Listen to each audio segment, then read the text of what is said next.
ಎಲ್ರಿಗೂ ನಮಸ್ಕಾರ. ವೇದಿಕೆಯಲ್ಲಿ ಉಪಸ್ಥಿತರಿದ್ದ ನನ್ನ ಗುರುಗಳಾದ ಚಂದ್ರ ಸಾರ್ ಅವರೇ ಹಾಗೂ ಬಲಮುರಿ ಸಿದ್ಧವಿನಾಯಕ ದೇವಸ್ಥಾನದ ಅರ್ಚಕರಾದ ಜಗದೀಶ್ ಭಟ್ರೆ, ಹಾಗೆ ನಮ್ಮವರಾದ ಉದ್ಯಮಿಗಳಾದ ಸಂಜಿಗೌಡ್ರೆ,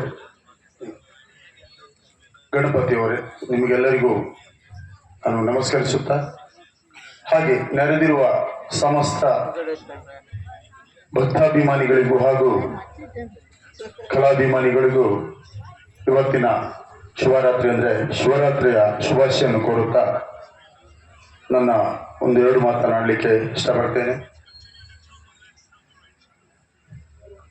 ನಾನು ಯಕ್ಷಗಾನಕ್ಕೆ ಖಂಡಿತ ಹೋಗುವ ಒಂದು ಅವಕಾಶ ನನಗೆ ಇರಲಿಲ್ಲ. ಈಗಾಗಲೇ ಅವರು ರಾಘು ಸರ್ ಅವರು ಹೇಳಿದ್ದಾರೆ.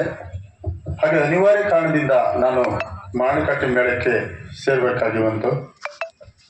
ಅಲ್ಲಿ ಸೇರಿ ಕೂಡ ಸೇವೆ ರೂಪದಲ್ಲಿ ಮಾಡಿ ನಾ ಬಿಡಬೇಕಂತ ಮೇಳವನ್ನು ಬಿಟ್ಟಿದ್ದೆ. ಆದರೂ ಕೂಡ ಅದು ಬಿಡ್ಲಿಕ್ಕೆ ಆಗಲಿಲ್ಲ. ಮತ್ತೆ ನಮ್ಮ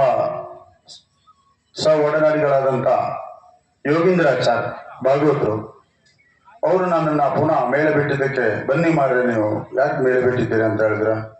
ಇಲ್ಲ ಅಂದರೆ ನಾನು ಸಣ್ಣವನಿಗೆ ಹೋಗ್ಲಿಕ್ಕೆ ಆಗಲಿಲ್ಲ. ಈ ಮಧ್ಯಂತರ ಅವಧಿಯಲ್ಲಿ ಖಂಡಿತ ಈ ಯಕ್ಷಗಾನ ರಂಗವನ್ನು ಪ್ರವೇಶಿಸಿ ಅದರಲ್ಲಿ ಮುಂದುವರಿಲಿಕ್ಕೆ ಕಷ್ಟ ಇದೆ. ಹಾಗಾಗಿ ಈ ಉದ್ಯೋಗ ಬೇಡ ಮಾರ್ರೆ, ಸಣ್ಣಕ್ಕಿದ್ದವಾಗ ಹೋಗಿ ಕಲಿತ್ರೆ ಮಾತ್ರ ಅದು ಬರಲಿಕ್ಕೆ ಸಾಧ್ಯತೆ ಇದೆ. ತುಂಬಾ ಯಕ್ಷಗಾನ ಅಂದ್ರೆ ಬಹಳ ಕಷ್ಟಕರವಾದಂತ ಒಂದು ಸಂಗತಿ ಅಂತ ಹೇಳಿದಾಗ ಅವ್ರು ಕೇಳಿಲ್ಲ. ನಾನು ಒತ್ತಾಯಿಸಿ 1 ದಿನ 2 ದಿನದ ಮಟ್ಟಿಗೆ ಅಂತ ಕರೆದು ಒಂದು 3 ವರ್ಷಗಳ ಕಾಲ ಪದ್ಮಾವತಿ ಕೃಪಾಭೂಷಿತ ಯಕ್ಷಗಾನ ಮಂಡಳಿ ಬೋಳಂಬಳಿ ಮೇಳಕ್ಕೆ ಕರೆದ್ರು. ಹಾಗೆ ನಮ್ಮ ಮೇಳದ ಯಜಮಾನರಾದ ಸಂತಿಕಟ್ಟೆ ಉದಯವರು ಕೂಡ ಒತ್ತಾಯಿಸಿ ಕಳವಡಿ ಮೇಳಕ್ಕೆ ನನ್ನ ಕರೆದ್ರು. ಹೀಗೆ ಒಂದು 7-8 ವರ್ಷಗಳ ಕಾಲ ಮಾಣಿಕಟ್ಟೆಯಲ್ಲಿ ಹಾಗೂ ಈ ಬೋಳಂಬಳಿ ಮತ್ತು ಕಳವಡಿ ಮೇಳದಲ್ಲಿ ತಿರುಗಾಟಕ್ಕೆ ಅವಕಾಶವನ್ನು ಮಾಡಿಕೊಟ್ರು.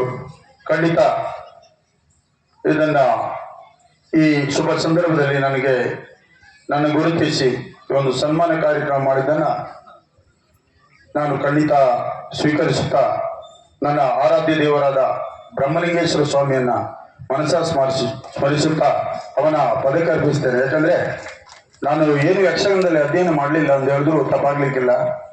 ನನಗೆ ಆ ಒಂದು ಅವಕಾಶ ಸಿಗ್ಲಿಲ್ಲ. ನಮ್ಮ ವೈಯಕ್ತಿಕ ಸಮಸ್ಯೆಯಿಂದ ಕಷ್ಟ ಆಗಿದೆ.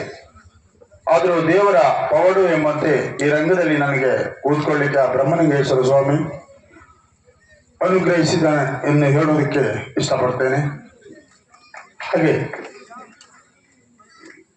ಇಷ್ಟಪಡುತ್ತಾ ಇದರ ಬಗ್ಗೆ ಹೆಚ್ಚಿಗೆ ಮಾತಾಡುವುದಿಲ್ಲ. ಯಾಕಂದ್ರೆ ಈಗಾಗಲೇ ದೊಡ್ಡ ಕಥಾಮೃತ ಇಟ್ಕೊಂಡಿದ್ದಾರೆ. ಬೆಳಗಿನ ತನಕ ಆಟ ಇದೆ. ನೀವೆಲ್ಲರೂ ಸಂತೋಷದಿಂದ ಕುಳಿತು ಈ ಒಂದು ಕಾರ್ಯಕ್ರಮನ ಯಶಸ್ವಿ ಮಾಡಬೇಕು ಅನ್ನೋದ್ರೊಂದಿಗೆ ಈ ಒಂದು ಸನ್ಮಾನ ಕಾರ್ಯಕ್ರಮ ಇಟ್ಕೊಂಡಂತ ರಾಘು ಸರ್ ಅವ್ರ ಬಗ್ಗೆ 2 ಮಾತಾಡ್ತೇನೆ. ಅವ್ರ ಬಗ್ಗೆ ನಿಮ್ಗೆಲ್ಲರಿಗೂ ಗೊತ್ತಿದೆ. ಸಣ್ಣ ವಯಸ್ಸಿನಲ್ಲಿ ಒಂದು ಉದ್ಯೋಗಕಾರಿಯಾಗಿ ನಮ್ಮ ಊರ ಒಂದು ಸಾಮಾಜಿಕ ಹೋರಾಟಗಾರ ಅಂತ ಹೇಳೋದು ತಪ್ಪಾಗ್ಲಿಕ್ಕಿಲ್ಲ. ಯಾಕಂದ್ರೆ ಕೇವಲ ಕಲೆ ಮಾತ್ರ ಅಲ್ಲ, ನಮ್ಮಂತವ್ರು ಮಾತ್ರ ಗುರುತಿಸೋದಲ್ಲ. ಕ್ರೀಡೆಯಲ್ಲಿ, ಕಲೆಯಲ್ಲಿ, ಸಾಮಾಜಿಕವಾದ ಎಲ್ಲಾ ಕೆಲಸ ಕಾರ್ಯಗಳಲ್ಲಿ ಒಂದು ಕೂಲಿ ಕಾರ್ಮಿಕರನ್ನ ಹಿಡಿದು ಮಹಾನ್ ವ್ಯಕ್ತಿಗಳ ಸಮಾನ ಅಂತರದಲ್ಲಿ ನೋಡುವ ಸರಳ ಸಜ್ಜನಿಕೆಯ ಒಬ್ಬ ಮಹಾನ್ ವ್ಯಕ್ತಿತ್ವ ಹೊಂದಿದ ವ್ಯಕ್ತಿ ನಮ್ಮ ಊರಿನಲ್ಲಿ ಹುಟ್ಟಿದ್ದಾರೆ ಅಂದ್ರೆ ಇದೊಂದು ಹೆಮ್ಮೆ ವಿಷಯ ಅಂತ ಹೇಳ್ತೇನೆ. ಯಾಕಂದ್ರೆ ಹಣ ಎಲ್ಲರೂ ಗಳಿಸಬಹುದು, ಆದ್ರೆ ಕಲೆ ಗಳಿಸುವುದು ಕಷ್ಟ. ಮತ್ತೆ ಅದನ್ನು ಗುರುತಿಸುವ ಒಂದು ಪ್ರವೃತ್ತಿ ಬರುವುದು ಎಲ್ಲೋ ಬೆರಳಿಗೆ ಒಬ್ಬರಿಗೆ ಮಾತ್ರ. ಆ ನಿಟ್ಟಿನಲ್ಲಿ ನಮ್ಮ ತಾಲೂಕಿನಲ್ಲಿ ಕೂಡ ಗುರುತಿಸಿಕೊಳ್ಳುವ ಒಂದು ಮಹಾನ್ ವ್ಯಕ್ತಿ ಅಂತ ಹೇಳೋದಕ್ಕೆ ಈ ಸಂದರ್ಭದಲ್ಲಿ ಇಷ್ಟಪಡ್ತೇನೆ. ಯಾಕಂದ್ರೆ ಅವರು ನನ್ನನ್ನು ಮಾತ್ರ ನಾನು ನೋಡಿದ್ದೇನೆ. ಇವತ್ತು ಇಷ್ಟು ಸಣ್ಣ ಕಾರ್ಯಕ್ರಮದಿಂದ ಹಿಡಿದು ಅವರ ಉದ್ಯೋಗನ ಮಾಡಿ ನಮ್ಮ ಈ ಊರಲ್ಲಿ ಎಲ್ಲಿ ನೋಡಿದ್ರು ಕೂಡ ಯಕ್ಷಗಾನ ಇರ್ಬೋದು, ಭಜನಾ ಕಾರ್ಯಕ್ರಮ ಇರ್ಬೋದು, ಶಾಲಾ ಕಾರ್ಯಕ್ರಮ ಇರ್ಬೋದು, ಶಾಲೆಯ ಕಾರ್ಯಕ್ರಮದಲ್ಲೂ ನಾನು ಅವರನ್ನು ಗುರುತಿಸುವುದನ್ನು ನೋಡಿದೆ. ಯಾಕಂದ್ರೆ ಸಣ್ಣ ಮಕ್ಕಳಲ್ಲಿ ಒಂದು ಕಾರ್ಯಕ್ರಮ ಆದ್ರೆ ಅವರೊಂದಿಗೆ ಒಂದು ಚಾಕ್ಲೇಟ್ ತಿಂದು ಆ ಮಕ್ಕಳೊಂದಿಗೆ ಒಂದು ಬಾಂಧವ್ಯದಿಂದ ಬೆರೆಯುವಂತ ಒಂದು ಒಳ್ಳೆ ಮನಸ್ಥಿತಿಯ ಒಬ್ಬ ವ್ಯಕ್ತಿ ಇಲ್ಲಿ ಹುಟ್ಟಿದ. ಖಂಡಿತ ಮುಂದಿನ ದಿನಗಳಲ್ಲಿ ನಾವೆಲ್ಲರೂ ಸೇರಿ ಅವರನ್ನು ಗುರುತಿಸಬೇಕು ಎನ್ನುವುದನ್ನ ಈ ಸಂದರ್ಭದಲ್ಲಿ ಹೇಳುತ್ತಾ ಈ ಒಂದು ಕಾರ್ಯಕ್ರಮವನ್ನ ಯಶಸ್ವಿಯಾಗಿ ನೆರವೇರಿಸಲಿಕ್ಕೆ ನೀಲಕಂಠೇಶ್ವರ ಹಾಗೂ ಬಲಮುರಿ ಸಿದ್ದೇಶ್ವರನ ಅನುಗ್ರಹ ಇರಲಿ. ಮತ್ತೊಮ್ಮೆ ಜಗದೀಶ್ ಭಟ್ರಿಗೆ ಹಾಗೂ ನನ್ನ ಸರಿಗೆ ವೇದಿಕೆಯಲ್ಲಿರುವ ಎಲ್ಲರಿಗೂ ನಾನು ಅಭಿನಂದನೆ ಸಲ್ಲಿಸುತ್ತಾ, ಜೊತೆಗೆ ನಮ್ಮ ಮೇಳದ ಯಜಮಾನರಾದ ಸಂತಕಟ್ಟೆ ವಿಜಯ ಜೋಗಿ ಅವರು ಕೂಡ ನನಗೆ ತುಂಬಾ ಸಹಕಾರವನ್ನು ನೀಡಿದ್ದಾರೆ. ಅವರನ್ನು ಈ ಸಂದರ್ಭದಲ್ಲಿ ನೆನೆಸ್ತಾ, ನನ್ನ ಜೊತೆಗಾರ ಭಾಗವತ, ಅವರು ಭಾಗವತರಾಗಿ ನಮ್ಮೊಂದಿಗೆ ಇಲ್ಲ, ಇದೊಂದು ದೊಡ್ಡ ಹೆಮ್ಮೆಯ ವಿಷಯ. ಯಾಕಂತ ಹೇಳಿದ್ರೆ ಅವರಿಂದ ನನಗೆ ತುಂಬಾ ಸಂತೋಷ ಸಿಕ್ಕಿದೆ.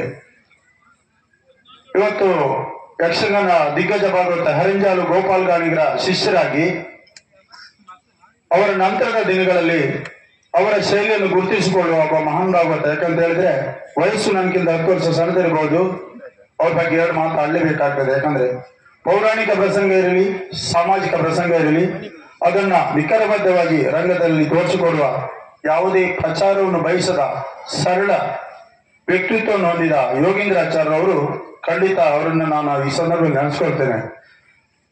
ಯಾಕೆಂದ್ರೆ ಅವ್ರ ಬಗ್ಗೆ ಖಂಡಿತ ಅವರು ಮುಂದಿನ ದಿನಗಳಲ್ಲಿ ದೇವರ ಇಚ್ಛೆ ಇಲ್ಲಿ ತನಕ ನನಗೆ ಭಾಗವತರಾಗಿ ನನ್ನೊಂದಿಗಿಲ್ಲ, ಕೇವಲ ಒಂದು ಮಿತ್ರತ್ವ ಭಾವನೆಯಲ್ಲಿ ನನ್ನೊಂದಿಗೆ ಸಹಕರಿಸಿದ್ದಾರೆ.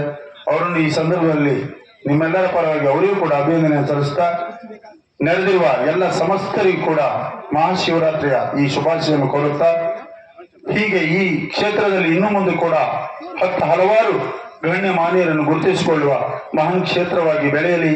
ರಾಘು ಸರ್, ಜಗದೀಶ್ ಭಟ್ರು, ನಮ್ಮ ಸರ್, ಇವರೆಲ್ಲರೂ ಕೂಡ ಅತ್ಯುತ್ತಮ ರೀತಿಯ ದೇವರು ಅವರಿಗೆ ಆಯುರ ಆರೋಗ್ಯ ಐಶ್ವರ್ಯ ಸಂಪತ್ತನ್ನು ಕೊಡ್ಲಿ.